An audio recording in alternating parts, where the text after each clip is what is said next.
is because Neolife and a group of others that had the same belief in our industry got together and fought them.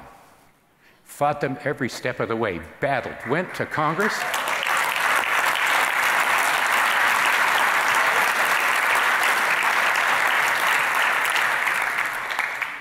Went to Congress, found champions, and ended assault number one in 1974 with the introduction of the Proxmire Amendment.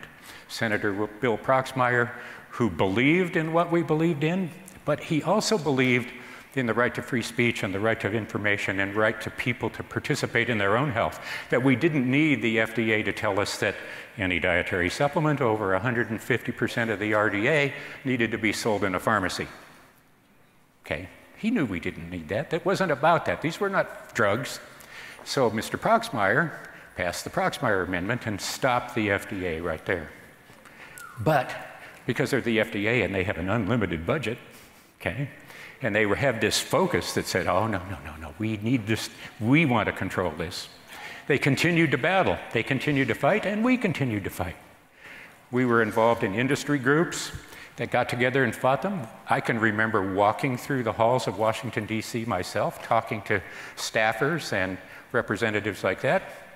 And in 1992, again, to bring the FDA to a halt, we passed the Dietary Supplement Act. But it really didn't stop them. They started finding, you know about the swamp, right? Just because it's lawful doesn't mean that they want to embrace it. And just because it's the right thing to do doesn't mean that they're going to let you do it, okay? It tends to be a bit of a moving target. So we continued to work, and then between 1992 and 1994, we found another champion, and that was Senator Orrin Hatch out of Utah, okay?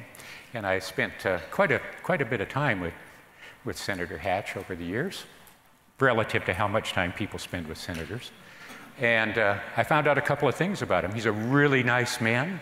He's a really strong believer in our industry, but he's not very good at poker. We spent a little time at a poker table in Las Vegas once, just passing time. But he's a brilliant guy. You know, he's still around. He's still a champion of our industry. But with his help and the help of a couple of others in Congress that time, we passed this little law called the Dietary Supplement Health and Education Act, which is the act in which we are all operating our business today. The assault on our freedoms has not stopped. There's still people in those organizations working to keep us from getting there, but guess what?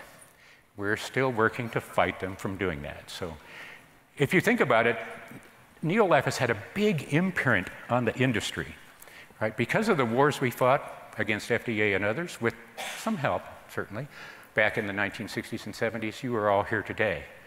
And because of that, millions and billions of people here and around the world have been able to experience the benefits of dietary supplements and helping them in their pursuit of maximizing health and longevity and minimizing the risk of disease. So, big story, right? So now you know some product stories. I want to take you on some product stories here real quick, okay? You all know about carotenoid complex, right? You all know where we got to, how we got there, what it's about. But I'm going to tell you what happened that caused us to be able to arrive at this place. Okay, that first thing where it shows the NHANES, that's the National Health and Nutrition Evaluation Survey. That's